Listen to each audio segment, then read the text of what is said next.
Hello and welcome to Intuitive Finance. I'm your host, Dylan Bain. We're coming at you today with another interview, this time with Dr. Jeremy Goldberg. Dr. Goldberg is a recovering scientist turned life coach who speaks fluent burrito, is a ferocious never-giver-upper, an empathy-collecting, anti-quitting, word wizard, and connoisseur and collector of fine silver linings. People pay him to make them cry. He's worked internationally for governments and universities for over a decade. He spent 5 years studying how brains influence our actions. He even wrote a Ph.D. thesis about it. He's managed teams of multiple people and millions of dollars. In addition to his academic background, he has an honorary doctorate in the School of Hard Knocks. He, in fact, and we talk about this in the interview, hit rock bottom, but he planted a seed, has grown a haunted house into a home, and climbed out of the hole his mind had made for him. And now he helps others to do the same and get them to where they really, truly want to go. I'm telling you what, this one is probably one of the most off-the-wall interviews I've done so far. We go over a ton of different topics. Dr. Goldberg has been on the TEDx series talking about kindness. His email list is amazing. His retreats and workshops are one of a kind. By all means, ladies and gentlemen, please give him a follow. You might find him by his professional name, which is Long Distance Love Bombs. But without further ado, ladies and gentlemen, Dr. Jeremy Goldberg. We're saying goodbye to the rigid numbers and strict budgets and putting relationships back at the heart of personal finance. This is more than a podcast. It's an invitation to reimagine your money story and journey with us through a landscape of intuitive strategies and abundance. Join a community that nurtures transformative financial mindsets. Welcome to Intuitive Finance. Welcome to the podcast, Dr. Jeremy Goldberg. Thank you so much for being here. Welcome. Hi, Dylan Bain. Good to see you, brother. Thanks for having me. Good to see you, too. And just for the audience, I know that when you first kind of came onto the scene, you were known as Long Distance Love Bomb. So I just want to get that up here in the intro. But I want to key off our conversation today, and I want you to talk to me about kindness. Talk to me about what that means to you and how that integrates into your life and the work that you do. Yeah, so kindness is kind of the fundamental foundation upon which I developed my business, which is called Long Distance Love Bombs. And it started way back in the day as a kind of mistress side project to my Ph.D. research. I was in a government cubicle and I was working for the man and wearing collared shirts, and I had this thing on the side where I was just writing little encouraging messages and insights and leaving them scattered randomly around the world, basically. And I like the idea of surprise and of trying to make a difference in the world.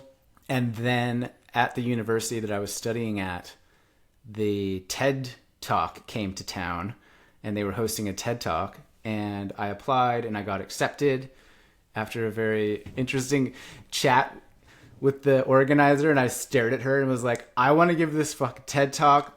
Is there anything else you need to hear from me to make this happen? This is like a dream of mine. I'm going to crush this thing. And so I gave a TED Talk called What If Kindness Was Cool? And that essentially distilled my vision, my origin story, which started with a woman at an airport, and she was crying and she was alone, and I wanted to do something nice to her. And I just saw her being surrounded by a crowd of people, ignoring her, staring at magazines and telephone screens. And from that point forward, I was like, what if kindness was cool? What would that world be like? What if compassion was commonplace?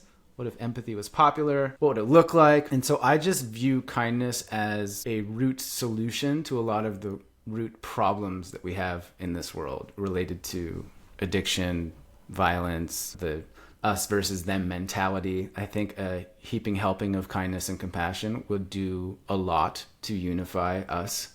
Not to get too cliche and woo-woo, but I think we often will lose the idea that other people are more similar to us than we understand. And so I started just writing a bunch of like fortune cookie type slogans and articles and inspiration and trying to inject positivity into the world. And the more personal development I did on myself and the more I learned, I started somewhat shifting my content towards self-compassion, self-kindness, because if you can't be kind to yourself, it's going to be very difficult to be kind to others. And so now a lot of the work I do now is in the personal development space. Got a podcast, a book. I coach people all about trying to understand essentially the stories that we tell ourselves and enabling a bit of sovereignty and agency and responsibility towards making better decisions and choosing different belief systems that will create a different version of ourselves in the world that we desire to see. Those are a lot of hard-hitting words. It's right at the end of that. I want to come back to sitting in the government cubicle working for the man,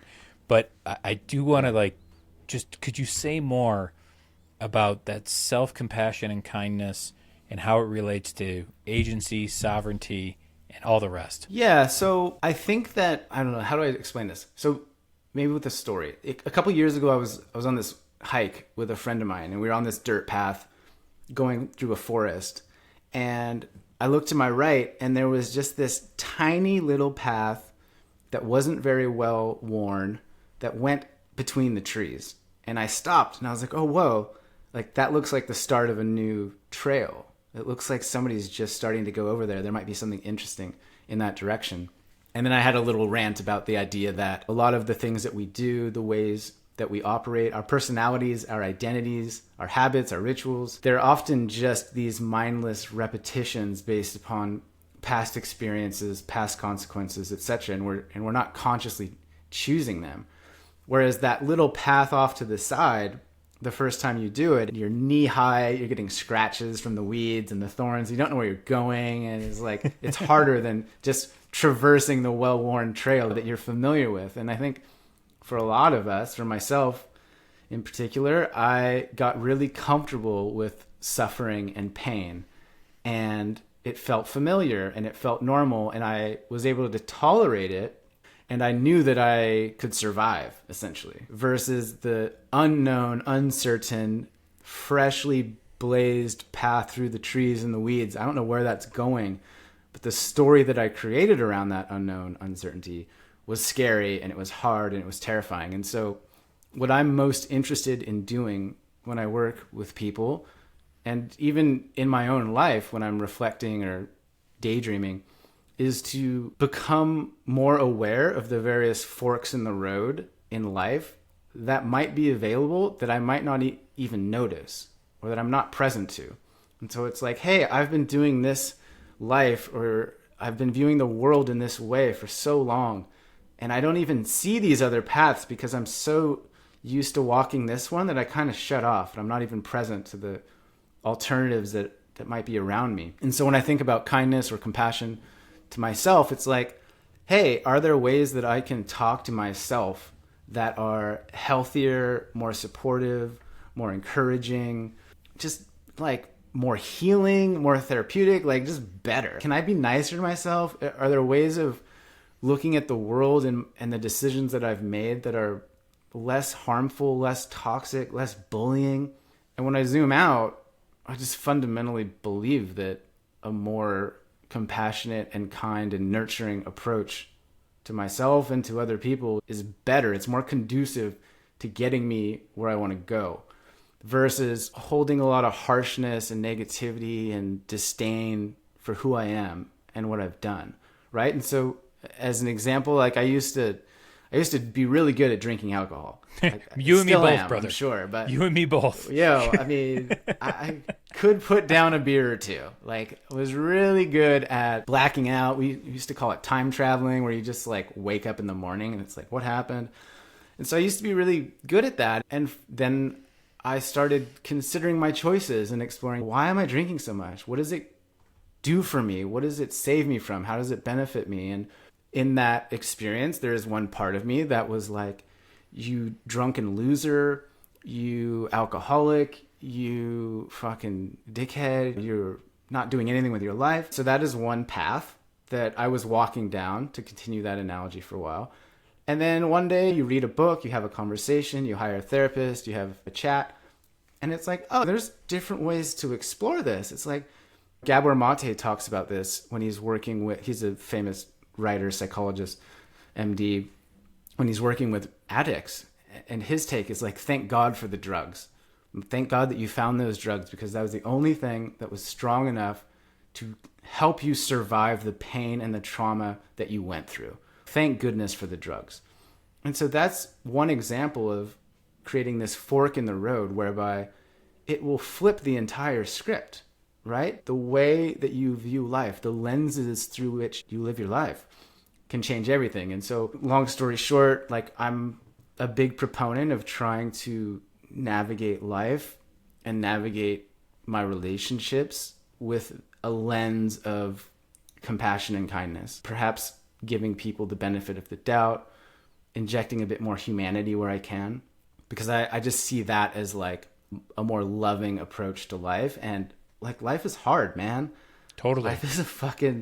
Life is a dogfight sometimes in a haunted house that's burning down next to a dumpster fire. It's like, there's a visual for you. I love this. And in those times, you look around and like, I've been there, you've been there, we've all been there at some point where it's like, it doesn't help to like throw more gasoline on the fire. Buddy Wakefield has this great line: "Why are we not fighting fire with water? Compassion will not make us lazy." And it's that. Life is hard. We're doing the best we can. Let's throw a little bit of water on the fire instead of continuing to fuel it without thought or care for the impacts. Amazing. Well, and I love when you talk about that, like life is a dogfight sometimes, because I think that's where people get to, is they get to this place where they're in that dogfight in a haunted house that's on fire next to a dumpster fire. Maybe they even live in Mississippi, like, and it's just this cacophony of things, and then they say, "I'm the problem." Right? Rather than looking in through this haunted house and saying, "No, I'm actually the solution here. I'm the way out." And so I absolutely love that. But if I'm familiar with your own story, you went through that too, because I'm talking to Dr. Jeremy Goldberg, Ph.D., who's not doing Ph.D. stuff. So there had to have been a path for you where you were going down that path, getting scratched in the bushes, so to speak, having the dogfight and saying yes to a life that was more fulfilling to you. Can you tell me more about that? Yeah, I mean, I'm still in the thorns and the weeds daily, right? So perpetually trying to learn and grow and up level and expand. I've learned discomfort is a requirement for that in some regard. But my story, the synopsis was, I spent like a decade working in science. I worked in multiple countries. I worked for the US government. I worked for the Australian government. I was in cubicles. I had the swipe card. I was publishing scientific papers in very reputable journals. I did a master's. I got a PhD. Like, I was on the path of a career employee, right? Like, I was a capable scientist. And it's that cliche story whereby I had it all. I had the girlfriend. I lived near the beach. I was making good money. My dreams were coming true. And yet something was missing, like that whole cliche story. And what I realized one day after a breakup, I went down to the beach and I had my journal and I wrote on the page in big letters, "Hearts change their minds." And I was kind of talking about my relationship that had just ended. Like, sometimes hearts change their minds, and what you're feeling, what you're longing for, what you desire is different, and it shifts. And what I realized too for myself was that the dreams that I had all those years ago to get a professorship at a prestigious institution and have a research team and publish in Nature and like do groundbreaking world-class research, like that no longer lit me up. Like, that was just no longer my dream. And that was a really difficult process to experience, because if I didn't have those dreams and I didn't have that path and I didn't have the steps that I was taking for a decade towards the path and those dreams, then who was I? What was my life? Because I didn't have a specific immediate answer of like, oh, I'm going to leave my government job as a scientist and I'm going to be a painter, and I've already opened a gallery and people are buying my paintings all over the world. I just kind of knew that I didn't want to do that. And I had what I call these little heart whispers to buy a rusted van and just drive around America for a while and fill my cup back up. And was it critical that it was rusted? No, it was critical that I was not very well funded as a PhD student and that I could afford a rusted van. And these little heart whispers of like, "Psst, hey, Jeremy, don't apply for jobs. Like, let's just go camping. Go to America, leave Australia." And that was really hard because it made no sense. Because on paper, I'd spent a decade building my dream life. I'd finally got to the summit of the mountain. I'd got my PhD. My supervisor was encouraging and loving and amazing and one of the best in the world. And I remember her saying to me, we should start getting you to apply for jobs. And I felt nauseous in my body, and I wanted nothing. There was nothing I wanted less than to apply for jobs. And I remember her saying, but Jeremy, how are you going to make money? And I was just slumped in my chair, and I said, I don't know. I have no idea. But what I was doing in that moment was essentially answering that little heart whisper, that hero's call for Joseph Campbell's kind of thing. I was like, I'm answering the call. And the call for me was, fucking leave this all behind for now.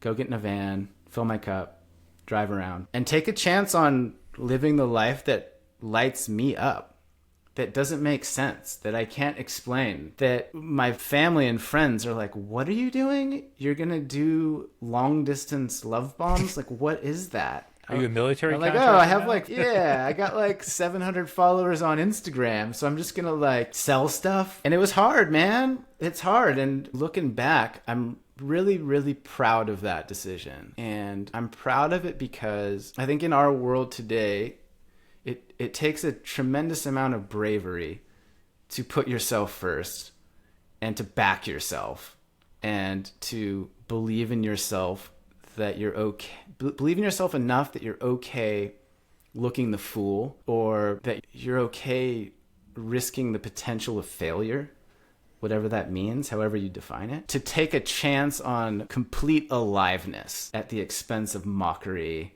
and misunderstanding from those that care about you most.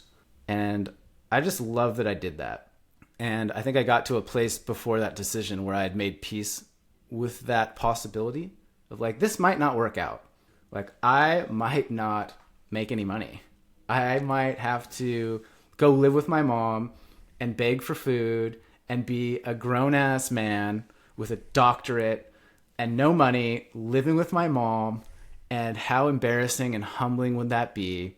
And to my point earlier, like, another option is, what a beautiful thing that I will always be supported and that I have loved ones that will feed me and house me even if all my dreams fall apart.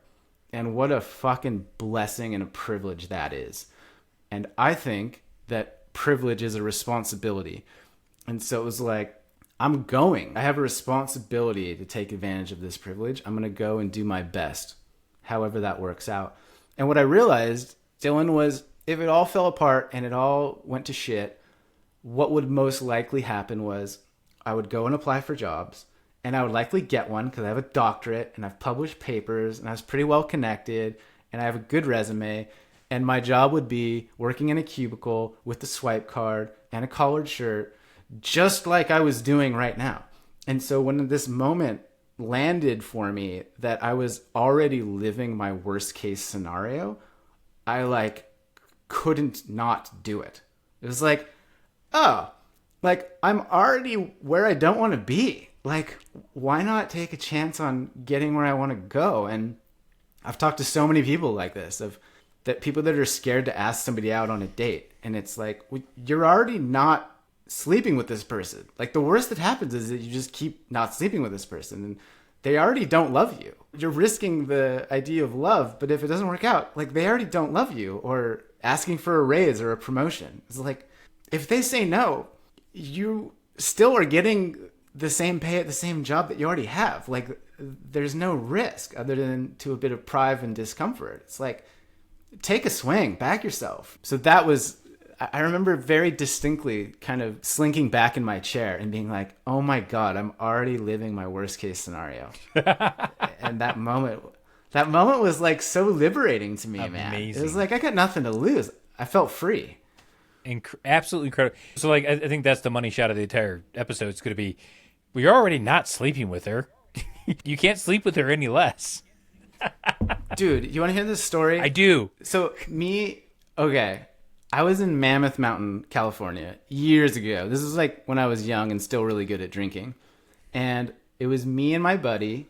And then across from us at a booth were two friends of ours. So there's four of us. And we were in this Irish pub in Mammoth, California. And the two guys across from me both were telling these stories, basically, that they had a crush on a girl, on a woman.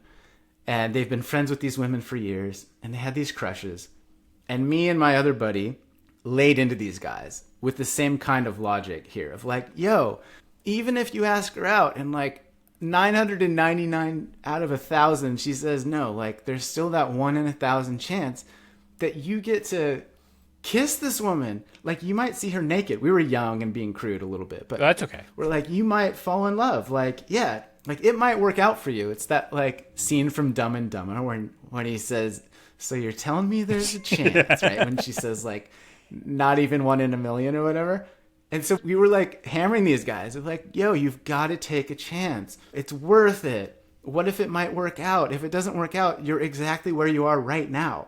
Not dating them, not sleeping with them, like not putting your tongue in their mouth, right? So anyway, long story short, both of those guys ended up marrying those women. No shit. And they, yes, and they both have kids.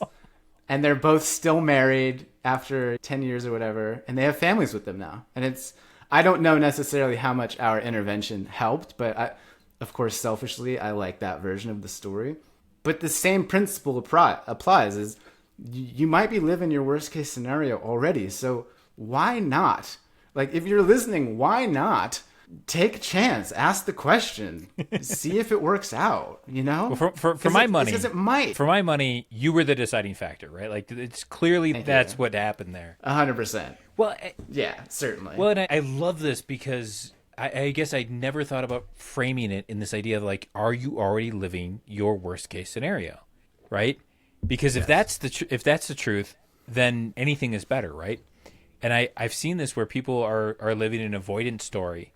Or a control story where they're like, I can't do this, or even if I tried, it wouldn't matter. And so they're adopting this do nothing strategy because they think if I do nothing, nothing can go wrong.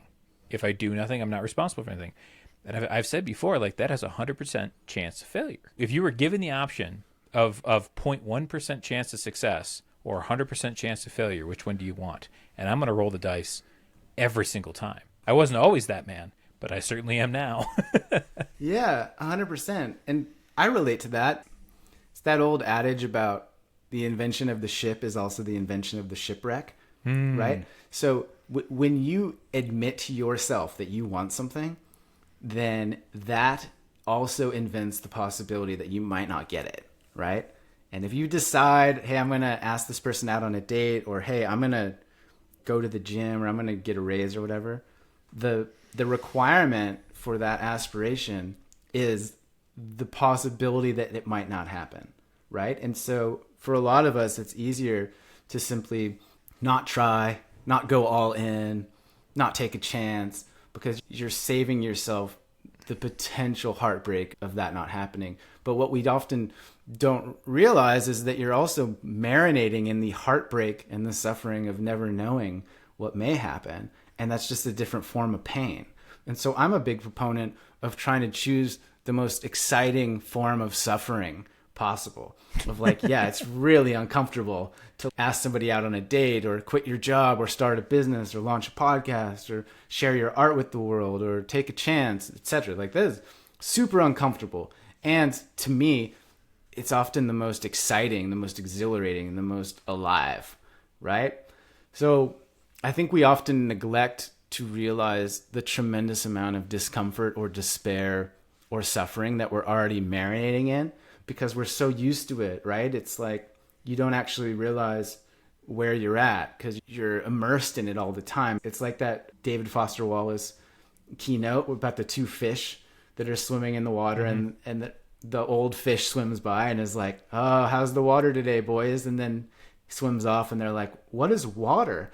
They don't even understand what water is because they're surrounded with it all the time. And I think for many of us, and I know I've been there, and I probably am there right now, I just don't even realize it, but we have blind spots of pain or stress or like suffering that we're carrying around, and we don't even realize how burdened we are by it because we're perpetually carrying it on our back. And then someone comes up and is like, do you want to put that down?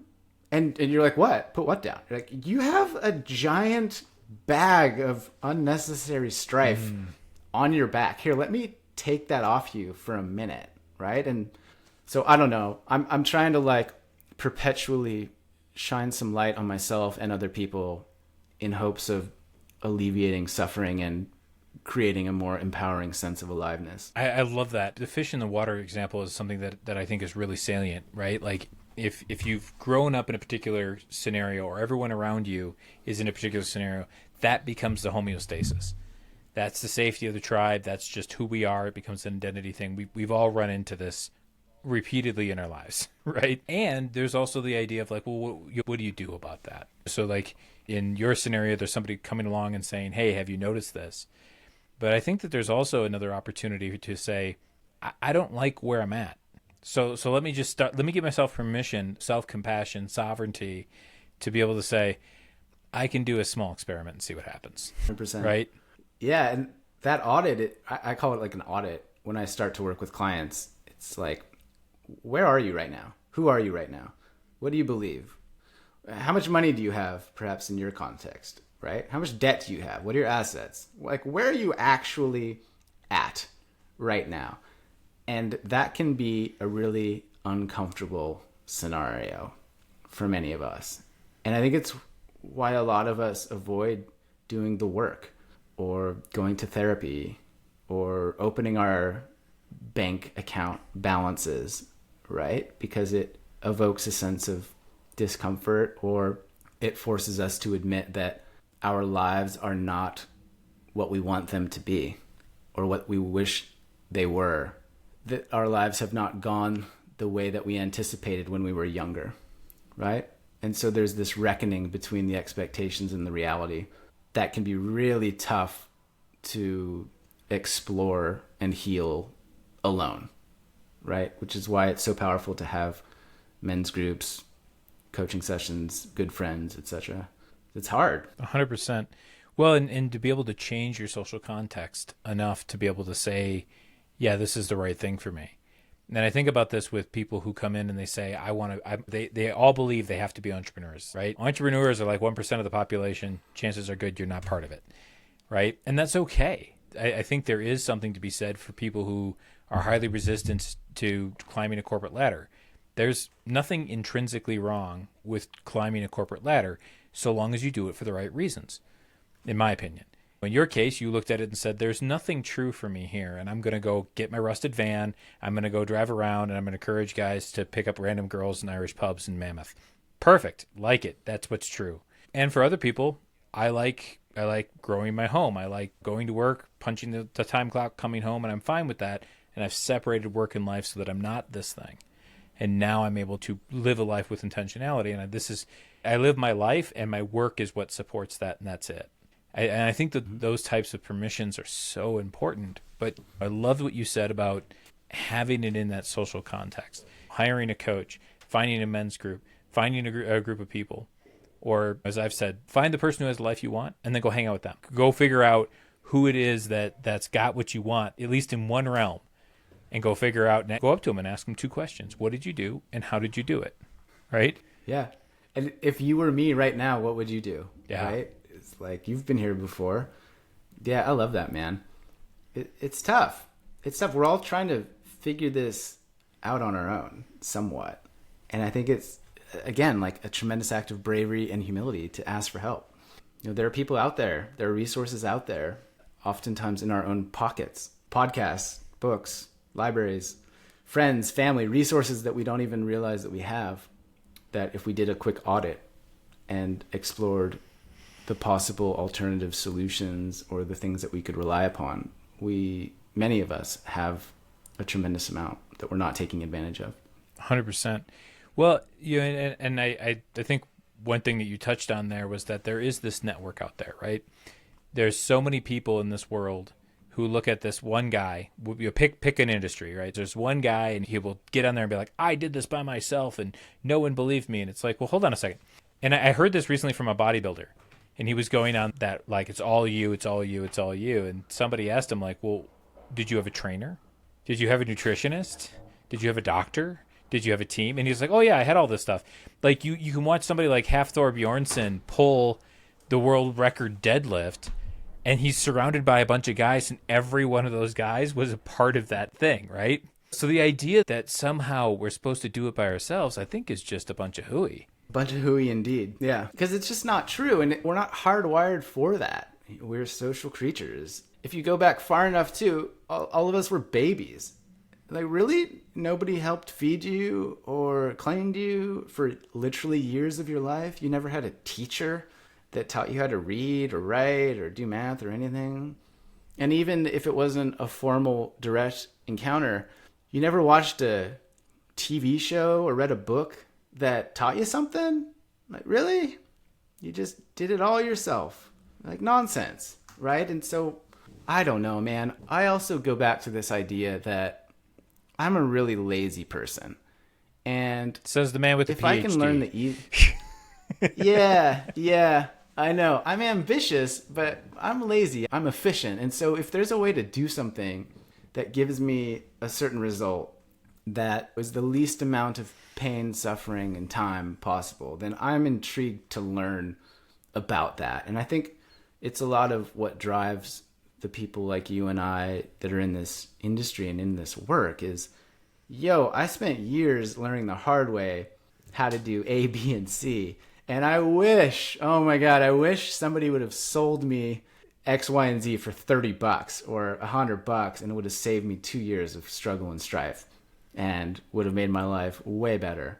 So for me, I know that you get it, but if I can learn something that will give me a little bit of an edge, then I'm interested in that. 100%. Like, I don't know. I am a guy that reads the directions when I put things together, and I look at maps so that I don't get lost. It just seems to make sense. Like, why would I spend 8 hours putting this thing together when I could read this sheet and take an hour? And then I have 7 hours of life gained, which is the most valuable thing that we have. Oh my God. I'm going to make that little snippet is going to be like mandatory listening for everybody who comes into my coaching practice, because you get so many people who are like, I should know how to do this all. Why? Right? Like we evolved from a species of apes whose sole purpose in this world was to eat, fuck, and stay out of the lion. Full stop. That's it. Those were the 3 things they had to do. And if they did those 3 things, they were successful. So why would you know how to budget or network or whatever else we put into this life?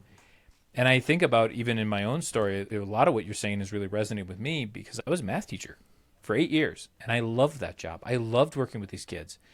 And it all came crashing down when my principal told me she needed me to commit fraud. Called me in and said, hey, I need you to change these grades. I told her no. She said, and I'll never forget her exact words, contracts haven't come out for next year. Jobs are hard to find in this town. Maybe you should ask yourself what type of man your daughter needs you to be.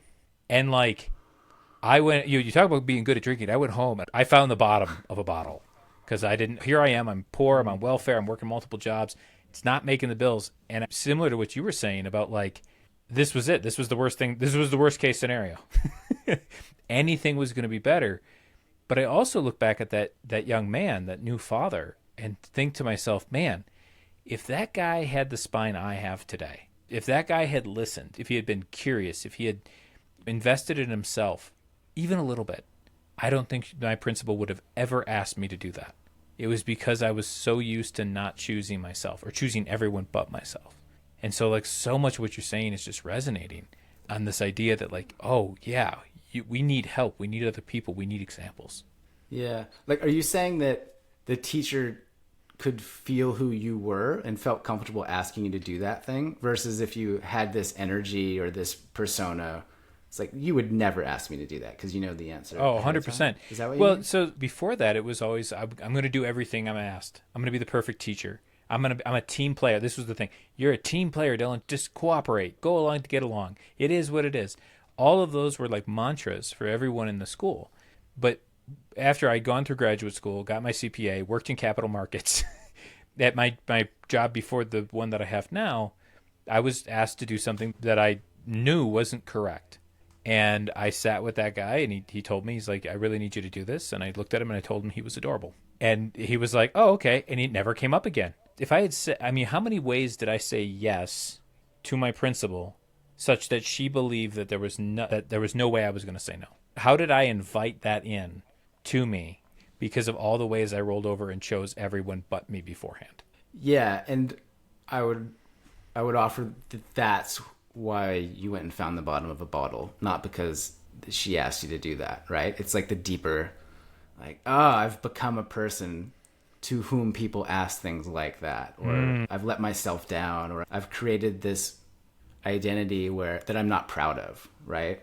And so the confrontation again with your present experience forces you to take a long, hard look at your life and your decisions and what you've created, and then to invoke the extreme bravery required to try to make some changes. So good on you, man. I mean, it seems to have worked out. You're doing all right. Yeah, I can't say that I'm disappointed with the results. It's just listening to your story makes me think of like, they always say like when you podcast or you speak or you do anything, know who you're talking about. And right underneath we're recording this, there's a video. There's a picture of me on my first day of school as a teacher. And I'm always talking to that guy. Like, what does that guy need to hear? And when you were talking about sovereignty and self-compassion and your story of being uncomfortable and that's okay, like that guy needed to hear all of that on repeat all the time, because I think your message of kindness, specifically self-kindness, I would agree with you. It is what we need. And we need it in spades. Tons and tons of people need it in spades. Yeah, I agree. I just view it. I had a conversation earlier. I think I mentioned to you with this guy, George, the Tin Man, who was on my podcast. And we were talking about exactly that, of looking ahead into the future 5 or 10 years at the things we're talking about now, how we're showing up, what we're arguing about, what we stand for, what we're writing about. If we took a time machine to the future and we're looking back at now, would we still be proud of the work that we're doing? Or do we believe we're on the right side of history? Are we leading the charge towards somewhere that we really believe is the place that we need to get to, right? And I view just kindness and compassion and understanding and humanity, for me and my brand and what I stand for, it just is the most logical, reasonable, why the fuck can we not all agree to do this thing imaginable to me. Like, can we just take a step back and maybe have a deep breath and just remember that the other person's trying their best and that we're all human and we all have dreams and hopes and despairs, and we're all trying to navigate this wild, ridiculous journey, and we're gonna have some missteps, but like, we're not evil assholes for the most part sometimes. But I don't know, man. For me, I think it's a really important process, and I think when I look back at the changes that I've made in my own life and the improvements that I've lived and the vast transformation that I have undergone as a human being, I think that kindness and self-compassion and self-love and self-acceptance are core attributes to every part of every piece that would have made that journey more manageable, easier, more enjoyable, and quicker. I just think it's often put into this box or this bag of woo-woo spiritual nonsense of like, oh yeah, you're real manly because you're compassionate, or like, yeah, let's just hug it out. And it's like, well, yeah, maybe we should. And I believe that kind hearts are strong hearts. I believe that sharing weakness is a sign of strength. And I think that especially for men, and I know that you know this with the work that you've done and the stuff that you do, like, it matters and it's a big deal. And so I think I'm just trying my best to live the example that I want to create. And I'm doing that in my relationships and my friendships and the work that I do on the internet and the podcast that I go on and the words that I say. And I'm just trying to be the best version of myself possible. And I think that in doing that, I remember that we're all trying to do that too. And I think if we're just a little bit more understanding of each other, it'll go a long way. Amazing. For people who are listening, specifically for men, when you said like, oh, it's really manly to be compassionate, I feel like our society is geared up, because it's an economic machine, to keep everyone in a siege mentality, right? We're all fighting, we're all competing, we're always doing these things. But when I look at my life and life in general, like, I kind of feel like that battle part is only about 10%, right? So, like, if we become gods, and this is what ended up happening for me if I left education, I became a god in the realm of getting shit done and being able to do this stuff. And then I turn around, 5 years have gone by, I've tripled my income, I've bought a house, I've created security, I've flipped my net worth from negative to positive, and my wife is like a day from divorcing me. Right? And it's like, well, why isn't she happy? And having to have this thought in my head of like, did I like miss something? And then realize I was like, no, not only did I miss something, I missed 90% of the game. Like, I missed the part where I need to be able to deal with her joy and her tears. I missed the part where I have to create safety on an emotional level for my daughters. I missed the part where my time and my presence is more valuable than my production. Like, all of those things. And so, like, there was, like, you talk about the record scratch. There was the record scratch for me of like, wait, that's required too? And like, here comes Aladdin with singing a whole new world across my mind, right? He's going to show me everything else. If there's somebody listening to this who's like, man, I am just jonesing on what Jeremy's saying, but I want one thing I could do to start bringing me in more in alignment, what would you recommend to that person? That's a good question.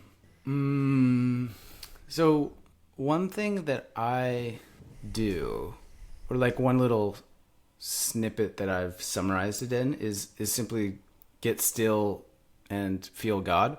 And that's like this cliche woo-woo thing of, I believe that there's this ongoing negotiation between the body and the mind is often very active, shouting, worrying, judging, preparing, etc. And when I can quiet that down, like turn that volume right down and cultivate stillness, then I'm able to access this energy. And I can't even believe I speak like this now, because I've become a man that I used to make fun of completely. Like, oh, okay, bro. Yeah, nice nose ring. Yo, so I should just meditate and then my life's going to magically work itself out. Like, that's cute. Nice story. But I think when you talk about getting to where you want to go and you talk about a displeasure with where you are now, it's an alignment issue. It's an integrity issue. Meaning the things that you say and the things that you do are not fully aligned. The things that you want and the things that you are spending time on are not aligned. You're not like aligned in that sense. And so there's a requirement to get really clear about who you are and where you want to go. And oftentimes that requires peeling back various layers of social, cultural, and familial expectations that are masquerading as your own truth. Meaning, I should have a big bank account. I should have a huge ripped body. I should have these hobbies. I should be this kind of dude. And when I say get still and feel God, what I mean is, what are those little internal whispers for you as a human being, for you as an individual, for you as a man, that's like, hey, like, what is true for me right now? Like, what do I need? What do I want? What lights me up? And alternatively, what do I not want to do anymore? What is draining my soul? What is leading me towards a place I no longer want to go? What have I outgrown, right? And so this is a long way to say that I think clarity is the antidote to much of what ails us. And when we're really clear about who we are and what we want and what we don't want, then that provides a map, or at least a North Star to aim for, right? Because many of us are adrift and wandering and lost in the wilderness.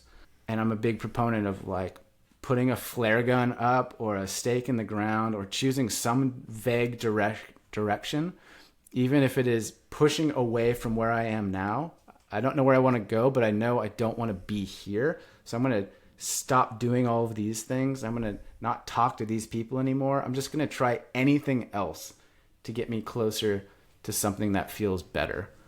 And through a repetitive, devoted process and practice, you get better at that. It becomes easier. You start to build some momentum, right? Like, maybe I don't want to go north anymore. I want to go north by northwest. And so you adjust as you go. So clarity and then action, really. So you got to do some shit. Amazing. Yeah. Amazing. Well, this has been an amazing conversation, and I would love to just keep jamming for the next 5 hours on it, but we're at time. If somebody's like, I want more Dr. Jeremy Goldberg in my life, where can they come and find more of you? Yeah, so my business is called Long Distance Love Bombs. You can just Google that. I have a podcast, Long Distance Love Bombs podcast. I just recorded my 200th episode. Hey, congratulations. With our mutual pal, Traver Bohm. Amazing. Thank you. I wrote a book called It'll Be Okay and You Will Be Too.